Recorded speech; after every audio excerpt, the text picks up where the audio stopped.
በዛሬው ቪዲዮ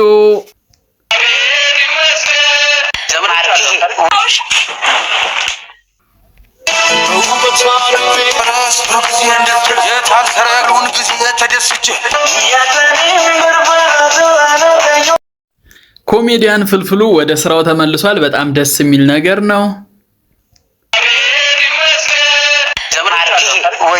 ኮሜዲያን ፍልፍሉ በጣም ደስ ይላል። ጤናው ተመልሶለታል። ሙሉ በሙሉ ደግሞ ወደፊት እንደሚሻለው በጣም እርግጠኛ ነኝ። የኢትዮጵያ ሕዝብ ከጎንህ ነበረ። እንኳን ደስ አለህ ማለት ነው የምፈልገው። እሸቱ መለሰ ኖርማል አይደለም በሚለው ፕሮግራሙ እቺን ሴት አይተህልን ይሆን?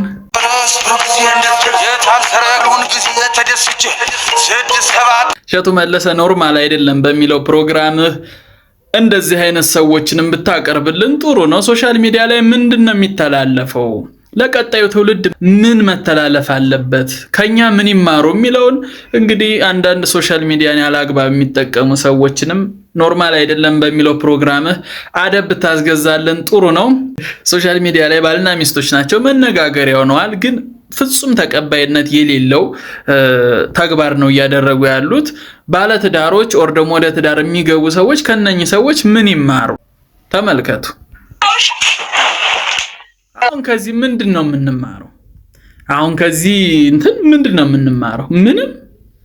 ትዳር ውስጥ እንደዚህ አይነት ወጣ ያሉ ነገሮች ባታደርጉ ጥሩ ነው። ለምን? አንደኛ ትዳር ውስጥ ያለን ሰው ክብር ትንሽ ይቀንሳል። ሁለተኛ ወደ ትዳር የሚገባንን ሰው ምን ትምህርት እየሰጣችሁ ነው? ምንም አይነት ትምህርት አላየሁበትም። ያልሆኑ ነገሮች ባታደርጉ ጥሩ ነው ብዬ አስባለሁ።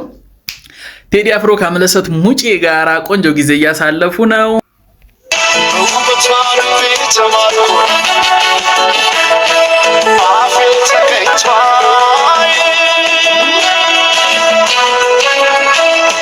ጥንዶቹ መነጋገሪያ ሆነዋል። እነኚህ ጥንዶች መነጋገሪያ ሆነዋል። እስኪ ሶሻል ሚዲያ ላይ ማያሳየን የለም። ሰርግ አድማቂ ከፈለጋችሁ ደግሞ እዚህ ጋር አንድ ሌላ ሰርግ አድማቂ ሴት አለች። እስኪ እናያት።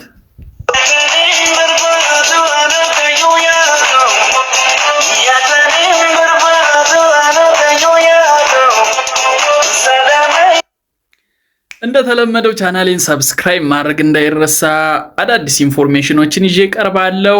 እንዲሁም ሶሻል ሚዲያ ላይ መነጋገሪያ የሆኑትን ነገሮች በሙሉ አያመልጧችሁም። ሰብስክራይብ እያደረጋችሁ ቤተሰቡን። ይህ አዲሱ ቻናሌ ነው። በቀጣይ በአዲስ በሚያዝናናና በመረጃ እመለሳለሁ። እስከ ቀጣይ ቪዲዮ ቴንኪው።